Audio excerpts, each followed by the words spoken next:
ഒരാഴ്ചക്കാലം നടന്ന സംഭവവികാസങ്ങളുമായി വാരാന്ത്യ കാഴ്ച. ഏവർക്കും സ്വാഗതം. ബീഹാർ നിയമസഭാ തെരഞ്ഞെടുപ്പ് ഫലം പുറത്തുവന്നപ്പോൾ മഹാവിജയവുമായി NDA മുന്നേറിയതും ഡൽഹി സ്ഫോടനത്തിനിടയാക്കിയ കാർ ഓടിച്ചത് ഡോക്ടർ ഉമർ തന്നെയാണെന്ന DNA പരിശോധന ഫലവും ഗർഡർ തെന്നിമാറി താഴെ നിർത്തിയിട്ടിരുന്ന പിക്കപ്പ് വാനിന് മുകളിൽ പതിച്ച് ഡ്രൈവർ മരണപ്പെട്ട സംഭവമാണ് ഈ ആഴ്ചയിലെ സംഭവവികാസങ്ങൾ.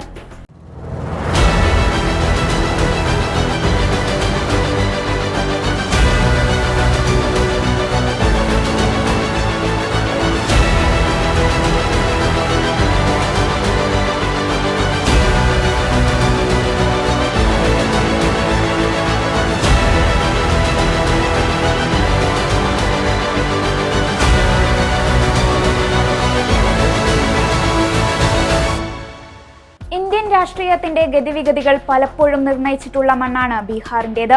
2025 നിയമസഭാ തെരഞ്ഞെടുപ്പ് കേവലം ഒരു സംസ്ഥാന തെരഞ്ഞെടുപ്പ് എന്നതിലുപരി ഇന്ത്യൻ ജനാധിപത്യത്തിലെ മാറുന്ന സമവാക്യങ്ങൾ അടിവരയിടുന്ന ഒരു ചരിത്ര സംഭവമായി മാറി.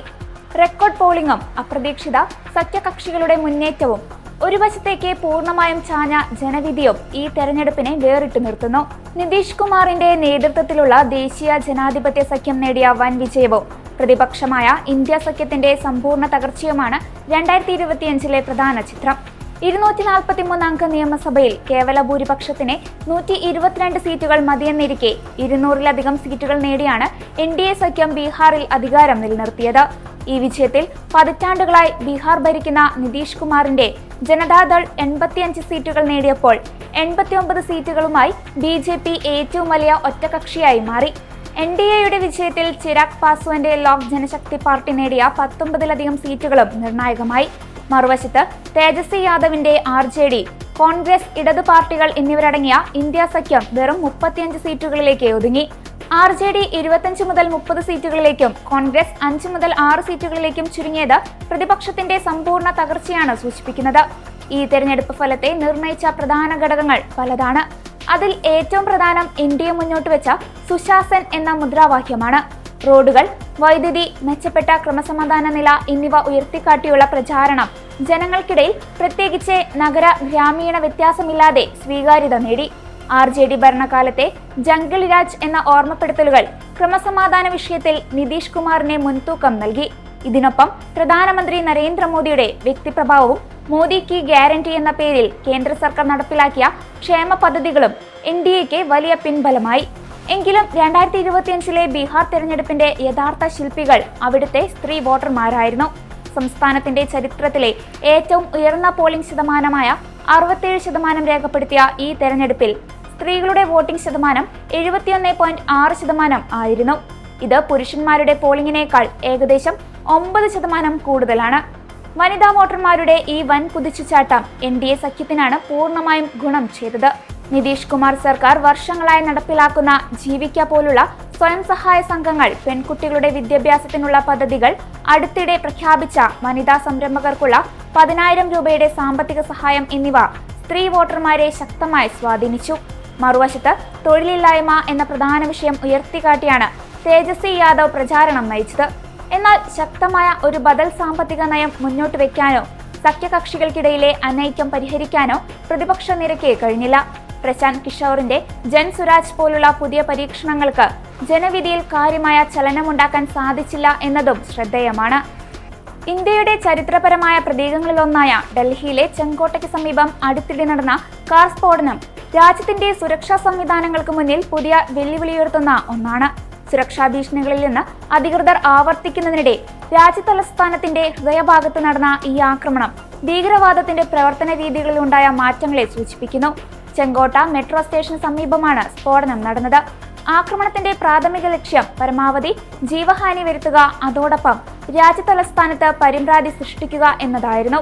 സ്ഫോടനത്തിൽ നിരവധി പേർക്ക് ജീവൻ നഷ്ടപ്പെടുകയും പരിക്കേൽക്കുകയും ചെയ്തു. സ്ഫോടനവുമായി ബന്ധപ്പെട്ട് കേന്ദ്ര സർക്കാരിനെതിരെ രൂക്ഷ വിമർശനവുമായി മുതിർന്ന കോൺഗ്രസ് നേതാവ് KC വേണുഗോപാൽ MP രംഗത്ത് വന്നിരുന്നു. ചെങ്കോട്ടയിലുണ്ടായത് സുരക്ഷാ വീഴ്ചയാണെന്ന് KC വേണുഗോപാൽ വിമർശിച്ചു. സ്ഫോടനത്തിന്റെ ധാർമ്മിക ഉത്തരവാദിത്തം ഏറ്റെടുത്ത് ആഭ്യന്തരമന്ത്രി രാജിവെക്കണം. മുംബൈ ആക്രമണം നടന്നപ്പോൾ അന്നത്തെ ആഭ്യന്തരമന്ത്രി രാജിവെച്ചു. രാജ്യസുരക്ഷയിൽ കേന്ദ്ര സർക്കാർ പരാജയപ്പെട്ടുവെന്നും കെ.സി. വേണുഗോപാൽ പറഞ്ഞു. ധാർമ്മികത ഉണ്ടെങ്കിൽ ആദ്യം രാജിവെക്കണം. കാരണം എന്ന് വെച്ചാൽ ഈ നമ്മുടെ നാട്ടിലെ അന്ന് ബോംബെ കലാപം നടന്നപ്പോൾ അന്ന് ഗുജറാത്തിന്റെ മുഖ്യമന്ത്രിയായിരുന്ന ഇന്നത്തെ പ്രധാനമന്ത്രി അവിടെ നടത്തിയ പ്രസ്താവനകളെല്ലാം രാജ്യത്തിന് മുന്നിൽ സെക്യൂരിറ്റി ഫെയിലർ ആണെന്ന് പറഞ്ഞുകൊണ്ട് സർക്കാരിനെ കടന്നാക്രമിച്ചുകൊണ്ടുള്ള കാര്യമല്ല അന്നത്തെ പറഞ്ഞു.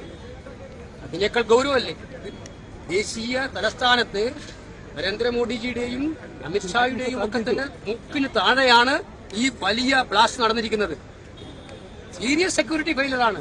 അതിന്റെ ധാർമ്മിക ഉത്തരവാദിത്തം ആഭ്യന്തരമന്ത്രി ഏറ്റെടുക്കണം എന്ന് തന്നെയാണ് ഞങ്ങൾ പറയാൻ ഉദ്ദേശിക്കുന്നത്. ആക്രമണത്തിന്റെ ആസൂത്രണം പരിശോധിക്കുമ്പോൾ ഭീകരവാദത്തിന്റെ പുതിയ മുഖമാണ് വെളിവാകുന്നത്. വിദ്യാസമ്പന്നരും ഉന്നത തൊഴിലുകളിൽ ഏർപ്പെട്ടിരുന്നവരുമായ വൈറ്റ് കോളർ പ്രതികളുടെ പങ്കാളിത്തം ഈ കേസിലെ ഏറ്റവും ശ്രദ്ധേയമായ കാര്യമാണ്.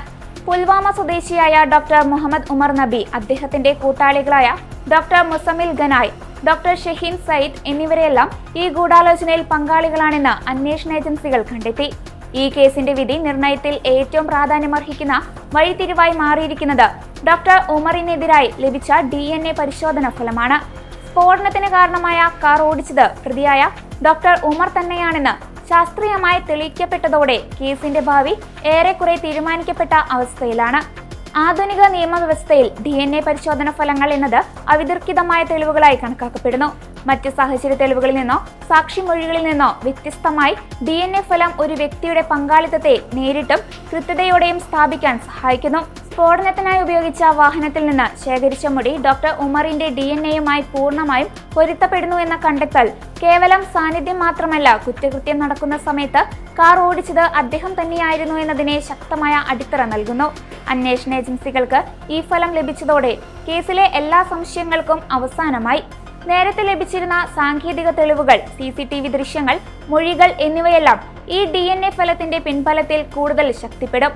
സാധാരണയായി തീവ്രവാദ കേസുകളിലോ അതീവ ഗൗരവമായ ക്രിമിനൽ കേസുകളിലോ പ്രതിയുടെ പങ്ക് സ്ഥാപിക്കുന്നതിൽ പ്രതിക്ക് സംശയത്തിന്റെ ആനുകൂല്യം ലഭിക്കാനുള്ള സാധ്യതകൾ കൂടുതലാണ്. എന്നാൽ DNA പോലുള്ള നേരിട്ടുള്ള ശാസ്ത്രീയ തെളിവുകൾ ഇത്തരം സംശയങ്ങൾക്ക് ഇട നൽകാതെ പ്രോസിക്യൂഷന്റെ വാദങ്ങളെ കോടതിയിൽ ഉറപ്പിക്കാൻ സഹായിക്കും. ഇത്തരമൊരു നിർണായകമായ തെളിവ് ലഭിച്ച സാഹചര്യത്തിൽ ഡൽഹി സ്ഫോടന കേസിലെ വിചാരണ അതിവേഗം പൂർത്തിയാക്കാനും പ്രതിക്ക് അർഹിക്കുന്ന ശിക്ഷ ഉറപ്പാക്കാനും സാധ്യതയുണ്ട്. അതിനിടെ രാജ്യത്തിന്റെ അഖണ്ഡതയ്ക്കേറ്റ മുറിവാണ് ഈ സ്ഫോടനമെന്ന് കേന്ദ്രമന്ത്രി സുരേഷ് ഗോപി കഴിഞ്ഞ ദിവസം പറഞ്ഞു. കഴിഞ്ഞ ഒരു മാസത്തിനുള്ളിൽ 8 ആക്രമണ ശ്രമമാണ് രാജ്യത്ത് നടന്നത്. ട്രാഫിക് സിഗ്നലിലേക്ക് ഓടിയെത്തിയ കാറിലാണ് സ്ഫോടനമുണ്ടായതെന്നും സുരേഷ് ഗോപി പറഞ്ഞു.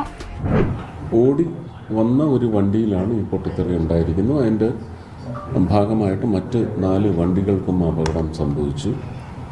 ഇന്ന് രാവിലെ സ്ഥിരീകരിച്ച കണക്കനുസരിച്ച് 9 പേരാണ് മരിച്ചിരിക്കുന്നത്. ബാക്കി നിരവധി പേർ ആശുപത്രികളിൽ ചികിത്സയിൽ കഴിയുന്നു. അവരുടെയൊക്കെ പരിക്കുകളുടെ നേച്ചർ എന്താണെന്നുള്ളത് അസസ് ചെയ്തുകൊണ്ടിരിക്കുകയാണ്. ഇന്നലെ പ്രധാനമന്ത്രിയുടെ നിർദ്ദേശം സ്വീകരിച്ചുകൊണ്ട് അമിത്ഷാജി സ്പോട്ട് വിസിറ്റ് നടത്തിയിട്ടുണ്ട്. ഒരു കോഡോണിങ് വന്നിട്ടുണ്ടാവും ഇതിനോടകം. FSL ഫോറൻസിക് എക്സ്പേർട്സ് എല്ലാം അവിടെ സ്ഥലത്ത് വിന്യസിച്ചിട്ടുണ്ട്. NSG ആക്റ്റീവായിട്ട് രംഗത്തുണ്ട്. നമുക്ക് അന്വേഷണത്തിൻ്റെ വഴിയെ ഒരുപക്ഷെ ഫലവത്തായ ഒരു റിപ്പോർട്ട് ലഭിക്കുന്നതിനുള്ള പശ്ചാത്തലം ഒരുങ്ങിയിട്ടുണ്ടെന്ന് തന്നെയാണ് അറിയിക്കുന്നത്. ആരായാലും ശരി തന്നെ ശക്തമായി നേരിട്ടിരിക്കും എന്ന് മാത്രമേ തൽക്കാലം പറയാൻ സാധിക്കുന്നുള്ളൂ.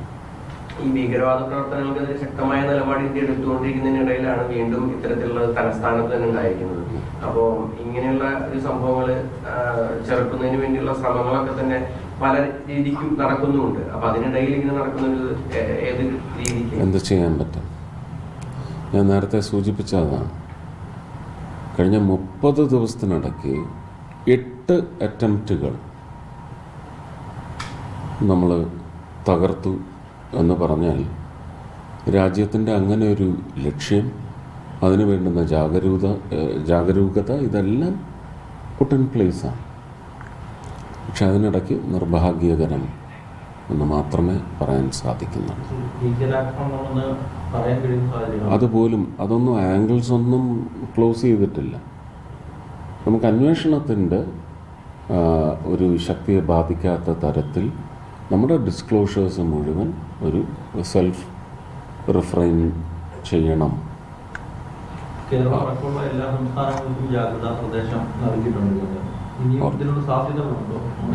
അല്ല, അത് പറയാനൊക്കത്തില്ല. സാധ്യതകളുണ്ടെങ്കിൽ ഈ ജാഗരൂകത കേരളമടക്കമുള്ള സംസ്ഥാനങ്ങൾക്ക് നൽകിയതിനൊപ്പം തന്നെ ഇതിന് ഒരുപക്ഷെ കവചം നിർമ്മിക്കേണ്ട, കവചം പിടിക്കേണ്ടതായ സംഘങ്ങളെല്ലാം കുറച്ചുകൂടി ശക്തമായിട്ട് രംഗത്തുണ്ട് എന്ന് തന്നെയാണ് മനസ്സിലാക്കേണ്ടത്. അതിൻ്റെ ഏറ്റവും വലിയ മെഷ് വർക്ക് ഒരുപക്ഷെ ആന്ധ്രയിലും, ആന്ധ്ര എന്ന് പറയുമ്പോൾ തെലങ്കാന, കേരളം, തമിഴ്നാട്, കർണാടകയൊക്കെ ശക്തമായ വല വിരിച്ചിട്ടുണ്ട്. തെക്കൻ സംസ്ഥാനങ്ങളിലല്ലേ? അതെ.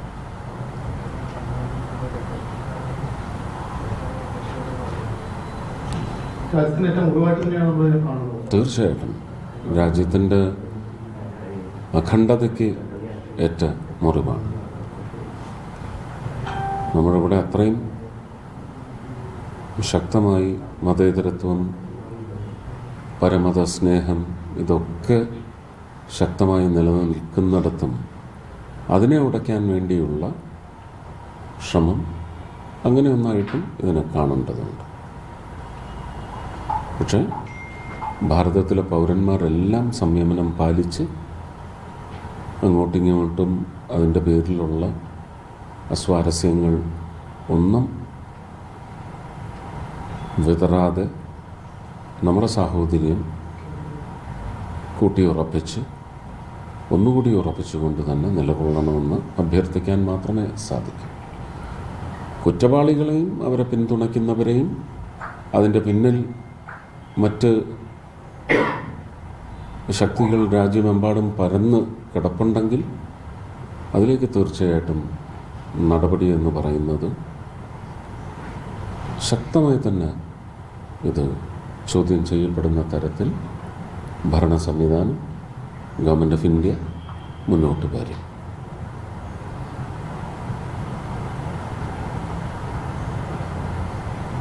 തദ്ദേശ ഇലക്ഷൻ പ്രഖ്യാപനം വന്നത്, അപ്പോൾ എങ്ങനെയാണ് കേരളത്തിലൊരു BJPയുടെ ഒരു ഇതുമായിട്ട് ചേർത്ത് നമുക്ക് ചെയ്യാൻ പറ്റുന്ന കാര്യമാണ്. നമുക്കൊരു ആത്മവിശ്വാസം വീണ്ടെടുക്കേണ്ട സമയമാണെങ്കിലും ഒരു മൂകതയുണ്ട്, ഒരു മൂകത ജനങ്ങളിലുണ്ട്.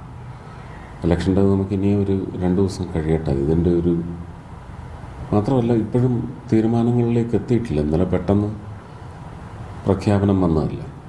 അപ്പോൾ സ്ഥാനാർത്ഥി പട്ടികയുടെയും സ്ട്രാറ്റജിയിൽ സ്ഥാനാർത്ഥി പ്രഖ്യാപനം വന്നതിന് ശേഷം ഗണ്യമായ മാറ്റം സ്ട്രാറ്റജിയിൽ കൊണ്ടുവരേണ്ടതിനെ പറ്റിയായിരിക്കും ഇനി സീരിയസ് ആയ ഡിസ്കഷൻ.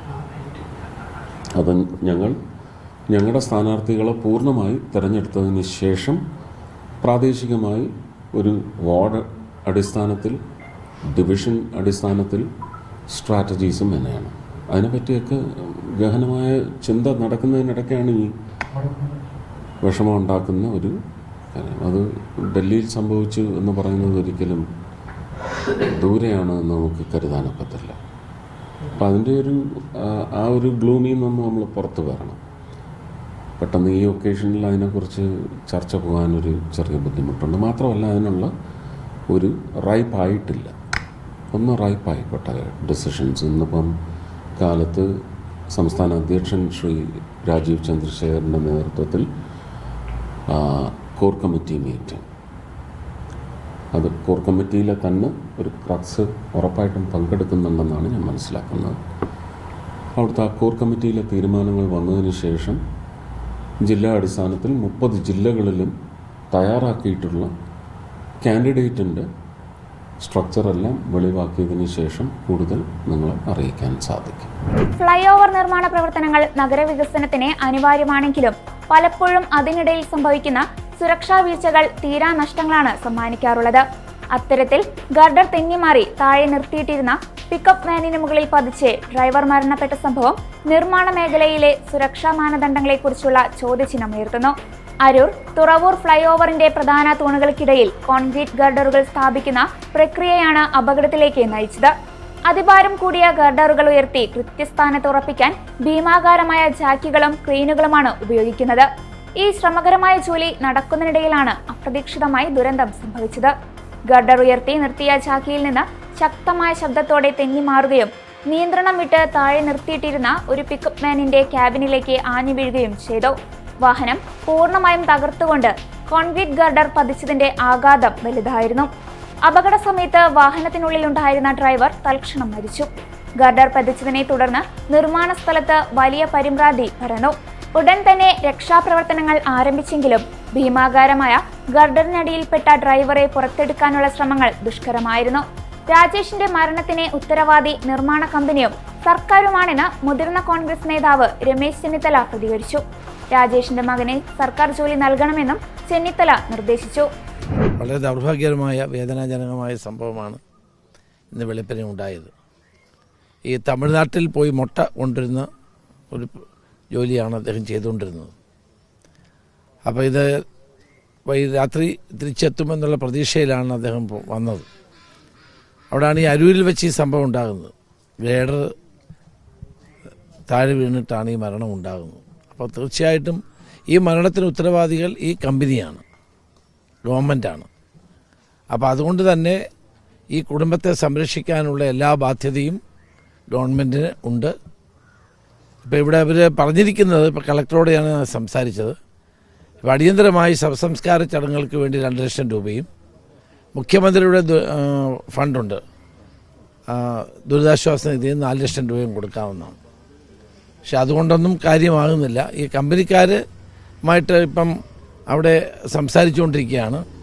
അവർക്ക് ആവശ്യമായ നല്ല ഈ കുടുംബത്തിന് ഇപ്പോൾ അച്ഛനും അമ്മയ്ക്കും സുഖമില്ല, ഒരു കുട്ടിക്ക് ഡയബറ്റിക്കാണ്, ഒരു ആൺകുട്ടിയാണ് ഉള്ളത്. ആ ആൺകുട്ടിക്ക് ജോലി സർക്കാർ നൽകണം. അതോടൊപ്പം തന്നെ ഇവർക്ക് ജീവിക്കാൻ ആവശ്യമായ, കാരണം ഇതിൻ്റെ ഒരു സഹോദരൻ ഉണ്ടായിരുന്നു, അയാൾ നേരത്തെ മരിച്ചതാണ്. അത് ഞാനിവിടെ വന്നതാണ്, അയാളും മരിച്ചതാണ്, അപകടത്തിൽ മരിച്ചതാണ്. അപ്പോൾ ഈ കുടുംബത്തിൽ അദ്ദേഹത്തിനൊരു മകളുണ്ട്, അതാണെങ്കിൽ മാനസികമായ പ്രയാസമുള്ള കുട്ടിയാണ്. അപ്പോൾ ഈ കുടുംബത്തിൻ്റെ സ്ഥിതി വളരെ പരിതാപകരമാണ്. അപ്പം ഇവരുടെ കുടുംബത്തിന് ശാശ്വതമായ ഒരു സാഹചര്യം ഉണ്ടാകണമെങ്കിൽ ഈ കമ്പനി നല്ല കോമ്പൻസേഷൻ കൊടുക്കാൻ തയ്യാറാവണം. അത് ഉള്ള ചർച്ചകൾ നടന്നുകൊണ്ടിരിക്കുകയാണ്. ഞാൻ പ്രസാദ് എന്ന് പറയുന്ന ഇവിടുത്തെ എന്നോട് പോയിട്ടുള്ള അവരോട് ഞാൻ സംസാരിച്ചുകൊണ്ടിരിക്കുകയാണ്. എത്രയും പെട്ടെന്ന് കുട്ടിക്ക് ജോലി കൊടുക്കുകയും മതിയായ കോമ്പൻസേഷൻ കൊടുക്കുകയും ചെയ്യുക എന്നുള്ളതാണ് നമ്മുടെ ആവശ്യം. അതിനു വേണ്ടിയിട്ടുള്ള എല്ലാ ശ്രമങ്ങളും നടത്തിക്കൊണ്ടിരിക്കുകയാണ്. കളക്ടറോട് ഞാൻ ഇപ്പോഴും സംസാരിച്ചു. കളക്ടറും ഇപ്പോൾ ചേർത്തല DYSPയും തഹസിൽദാരും അതോടൊപ്പം തന്നെ കമ്പനിയുടെ പ്രതിനിധികളും ഈ ബന്ധുക്കളുമായിട്ട് ഇപ്പോൾ സംസാരിച്ചുകൊണ്ടിരിക്കുകയാണ്. അപ്പം ഞാനിപ്പോൾ മുഹമ്മദ് റിയാസ് മിനിസ്റ്ററുമായിട്ട് സംസാരിക്കും. കാരണം ഈ ഗവൺമെൻറ് ഉത്തരവാദിത്വം ഉണ്ടല്ലോ, ഗവൺമെൻറ്റിൻ്റെ കൂടെ ബന്ധപ്പെട്ടാണല്ലോ ഹൈവേ. അപ്പം ഹൈവേയിൽ ഈ പണി നടന്നുകൊണ്ട് നിൽക്കുന്നതിനിടയിൽ നിരപരാധിയായ ഒരാൾ, വണ്ടി ഓടിച്ചു പോയ ഒരാളാണ് മരിച്ചത്. ഒരു 5-10 മിനിറ്റ് കൂടെ താമസിച്ചായിരുന്നെങ്കിൽ ഒരു ട്രാൻസ്പോർട്ട് ബസ് സൂപ്പർ ഫാസ്റ്റിനകത്തുണ്ടായിരുന്ന മുഴുവൻ ആളുകൾക്കും എന്തെല്ലാം അപകടം ഉണ്ടാകുമായിരുന്നു എന്നുള്ളതാണ് ഇപ്പം നമുക്ക് മനസ്സിലാക്കാൻ കഴിയുന്നത്. എന്നാൽ മുഹമ്മദ് റിയാസുമായിട്ട് സംസാരിക്കും. ഈ കുടുംബത്തിൽപ്പെട്ട സെക്കൻഡ് ഇയർ BA പഠിക്കുന്ന കുട്ടിയുണ്ട്, ആ കുട്ടിയുടെ ജിഷ്ണു ഉണ്ട്, ആ കുട്ടിക്ക് ജോലി കൊടുക്കണം. അതിലൂടെ മാത്രമേ ഈ കുടുംബത്തിന് എന്തെങ്കിലും ഒരു ആശ്വാസം ഉണ്ടാവുകയുള്ളൂ എന്നാണ് എനിക്ക് പറയാറുള്ളത്. ഹൈവേയുടെ പണിക്ക് യാതൊരു ജാഗ്രതയും കാണിക്കുന്നില്ല, സുരക്ഷാ സംവിധാനങ്ങളില്ല, ബോർഡുകൾ വെക്കാറില്ല. പണി നടക്കുകയാണെങ്കിൽ അവിടെയുള്ള വാഹനങ്ങൾ തൽക്കാലം അവർ നിർത്തിവെക്കണ്ടേ? ഗ്രേഡർ ഇടുന്ന സമയത്ത് വാഹനങ്ങൾ നിർത്തി ഗ്രേഡർ ഇടുകയല്ലേ വേണ്ടത്? ഇതൊന്നും ചെയ്യാതെ ഒരു തരത്തിലുമുള്ള സുരക്ഷാ മുൻകരുതലുകൾ സ്വീകരിക്കാതെ ഇത് ചെയ്തതിൻ്റെ ഫലമാണിതുണ്ടായത്. മുൻപ് ഇതുപോലെ ഉണ്ടായിട്ടുണ്ടെന്നാണ് നാട്ടുകാർ പറയുന്നത്. ഇപ്പോൾ കോടന്തുരുത്ത് പഞ്ചായത്ത് പ്രസിഡന്റ് എന്നെ വിളിച്ചു. അദ്ദേഹം പറയുന്നത് നിരന്തരമായി ഇവിടെ അപകടങ്ങൾ ഉണ്ടായിക്കൊണ്ടിരിക്കുകയാണ്, നോക്കാനും കാണാനും ആളില്ല. ഇത് ജനങ്ങൾക്ക് ഒരു ബുദ്ധിമുട്ടുണ്ടാക്കുന്ന തരത്തിൽ ഉള്ള ഈ പ്രവർത്തനം അവർ നിർത്തിവെക്കണം. നിർത്തിവെച്ചിട്ട് അതിന് സുരക്ഷിതത്വം ഉറപ്പുവരുത്തണം. സൈൻ ബോർഡുകൾ വെക്കണം. ആളുകളുടെ ഇങ്ങനെ രാത്രിയിൽ ഗ്രേഡർ കയറ്റുന്ന സന്ദർഭത്തിൽ പോലീസുകാരെ നിർത്തി വാഹനങ്ങൾ നിയന്ത്രിക്കണം. ഇതൊക്കെയല്ലേ ഗവൺമെൻറ് ചെയ്യേണ്ടത്. വളരെ ദൗർഭാഗ്യകരമായ സംഭവമാണ് ഉണ്ടായത്. ഏതായാലും ഈ കുടുംബത്തിൻ്റെ വേദനയും ഞാനും പങ്കുചേരുന്നു. ഇതെൻ്റെ ഒരു സഹോദരൻ ഉണ്ടായിരുന്നു, അയാൾക്ക് ഇതുപോലെ അപകടത്തിൽപ്പെട്ട് മരിച്ചതാണ്.